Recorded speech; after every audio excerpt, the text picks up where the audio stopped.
अस्सलाम वालेकुम and good afternoon दोस्तों, कैसे हैं आप? Thank you very much for yesterday's vlog. Yesterday आपके इमिग्रेशन के सवालों के जवाब भी दिए और साथ में थोड़ा सा हट के वो जो मिक्स वेजिटेबल जो बनाई थी उसके लिए आपका शुक्रिया। बहुत से लोगों ने कमेंट्स किए जी, बड़ी अच्छी लग रही है। तो ये बड़ा अच्छा, आई थिंक ये एक यूनिक आइडिया है कि पर्सनल लाइफ जो है वो भी मैं साथ में शेयर किया करूँ। बाज़ का जो है कि मतलब अपनी हट के जो लाइफ होती है, जो इमिग्रेशन से हट के बाकी जो लाइफ है, उसमें जो है मैं क्या करता हूँ वो भी मैं साथ में शेयर किया करूँगा। लेकिन बड़ा अच्छा लगा आप दोस्तों के जो है ये जो हांडी वाला व्लॉग था और साथ में इमिग्रेशन, उसके ऊपर आप लोगों के कमेंट्स पढ़ के कम से कम आप लोगों ने इमिग्रेशन से हट के जो है और भी बातें की। चलिए, आज का जो पहला सवाल है वो किसी दोस्त ने, स्टूडेंट ने लिखा है। उन्होंने कहा है जी कि अगर 1 मंथ पहले जो BRP कार्ड है वो अगर एक्सपायर हो गया है तो अब क्या हो सकता है? देखिए, अगर तो आपका BRP कार्ड इसलिए एक्सपायर हुआ है कि आपका वीज़ा जो है वो ख़त्म हो गया है, तो तब तो कोई ऑप्शन नहीं है, ज़ाहिर है। और अगर आपका वीज़ा वैलिड है और फिर BRP कैसे एक्सपायर हो गया ये जानने के लिए होगा। इसलिए यहाँ पे सिर्फ हम इंफॉर्मेशन ही शेयर कर रहे होते हैं। सो अब आपके सवाल में बहुत से और सवालात जन्म लेते हैं कि जी, कि क्या आपका वीज़ा जो है क्या वो वैलिड है अभी तक? अगर वीज़ा वैलिड है तो फिर वो BRP कार्ड क्यों एक्सपायर हुआ है? तो आप जो है वो चाहें तो लीगल एडवाइस के लिए रब्ता कर सकते हैं। अदरवाइज़ जो है वो अपना सवाल का आगे थोड़ा सा और डिटेल्स दे दीजिएगा, मैं फिर उसका जवाब आपको दूँगा। वैसे ना, जो कार होती हैं मैं वो वहीं से करवाता होता हूँ, कार वाश से ही क्लीन।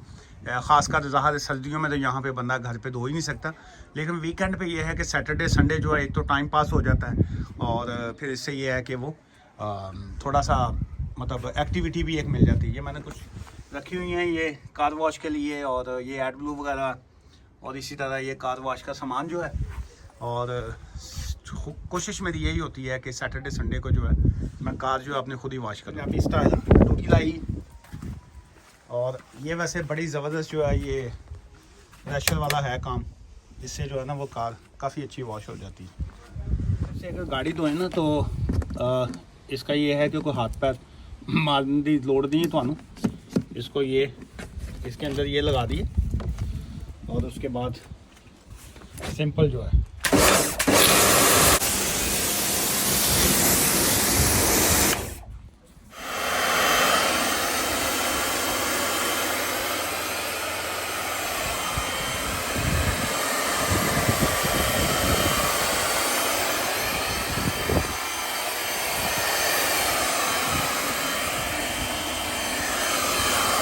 आपने लिखा है जी कि अगर स्पाउस वीज़ा पे यूके में होते हैं और उसके बाद अगर हम ज़्यादा टाइम जो है वो पाकिस्तान गुजारते हैं 90 डेज़ प्लस जो है, तो क्या इससे स्पाउस वीज़ा पे फ़र्क पड़ेगा? जी बिल्कुल पड़ेगा जी। चूँकि जब आपने स्पाउस वीज़ा लिया होता है, आपने उनको ये कहा होता है कि जी कि हम UK will be over main home, जो है हम ज़्यादा टाइम जो है वो यूके में गुजारेंगे। तो अब अगर आप यूके में नहीं रहते, चाहे आप 90 डेज़ की बात कर रहे हैं या बार बार इन आउट करेंगे, ज़्यादा टाइम पाकिस्तान में रहते हैं या जहाँ पे भी रहते हैं, सो डेफिनेट जो है एक तो वो आपकी जो एक्सटेंशन है उस पर भी फ़र्क पड़ेगा।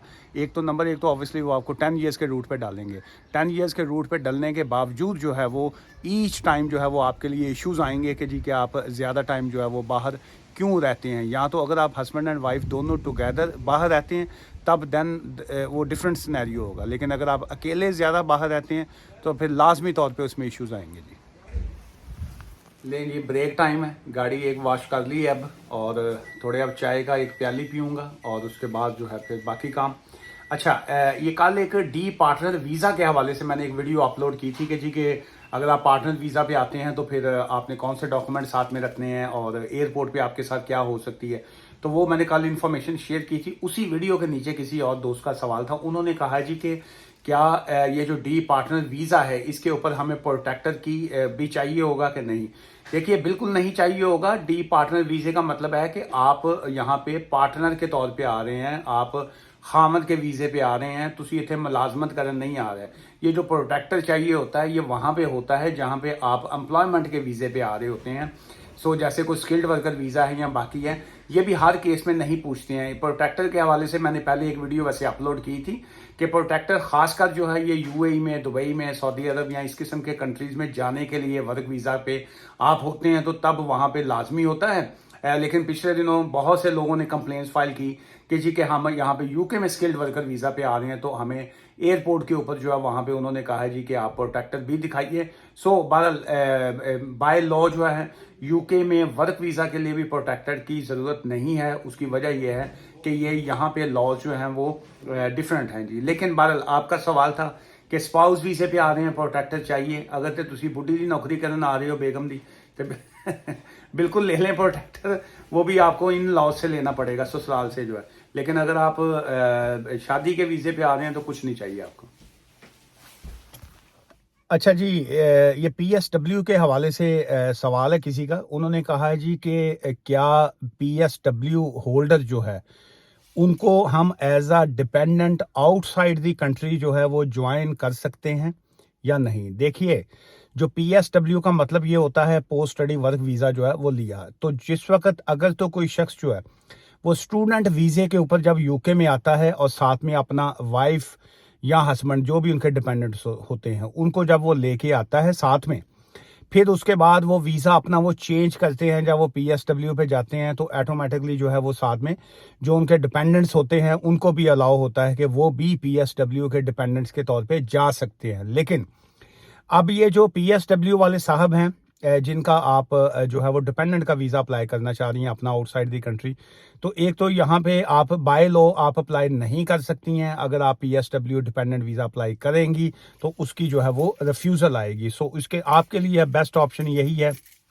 कि आप वेट कीजिए जब तक उनका वीज़ा वो अपना चेंज नहीं करते हैं, स्किल्ड वर्कर वीज़ा पे या किसी और वीज़ा पे वो नहीं जाते हैं, वो आपको एज अ डिपेंडेंट वो नहीं बुलवा सकते हैं जी।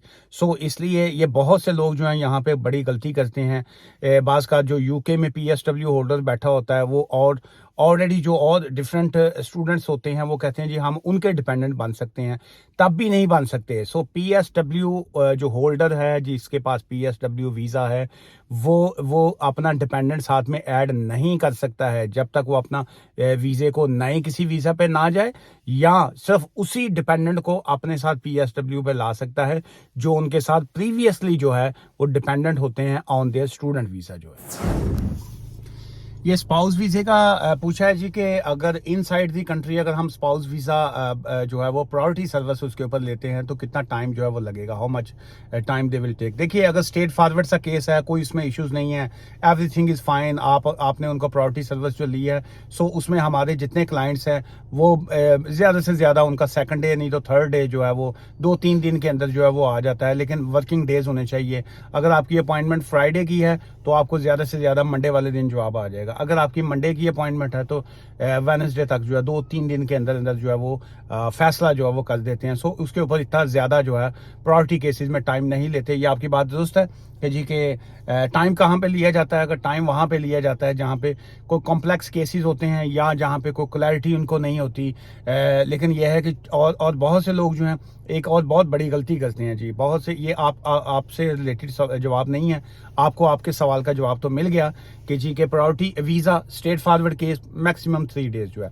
अच्छा, ये बहुत से लोग जो हैं प्रायोरिटी सर्विस का मुझे कह रहे होते हैं कि जी कि तुसी फाइल कर दो कोई फ़र्क नहीं पड़ेगा, 800 पाउंड ये हम एक्स्ट्रा पे कर देंगे।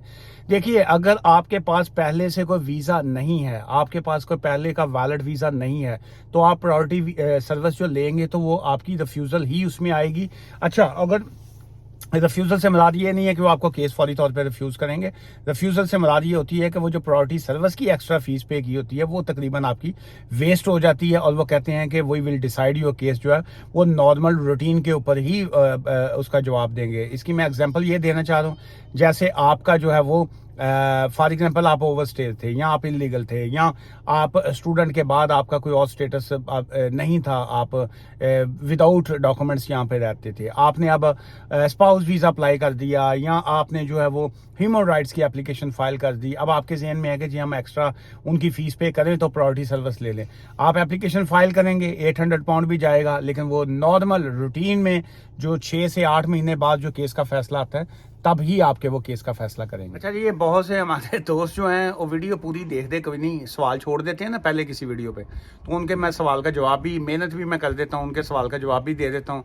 फिर उसके बाद जो है ना वो अभी वो पता नहीं नकाश साहब या पता नहीं कौन थे वो, उनका था जी कि सर जी मेरे भी सवाल का जवाब देने हैं, तो वो जवाब, वो वीडियो उसी के ऊपर ही जवाब उन्होंने सवाल लिखा है जिस वीडियो के अंदर उनका जवाब दिया है। लेकिन चूंकि वो वीडियो 15 मिनट की थी, उन्होंने कहा जी कि मैनू 15 मिनट का मेरे को टाइम नहीं है वेखन का, मेरा आज एक आध मिनट का सवाल था तो उसका आप जवाब देने हैं। तो ऐसे तो ना किया करें, खुदा का नाम है कि अगला बंदा की वीडियो स्पेशल, अब आप हर सवाल का मैं सेपरेट जवाब आपके लिए स्पेशल वीडियो तो नहीं ना हो सकती।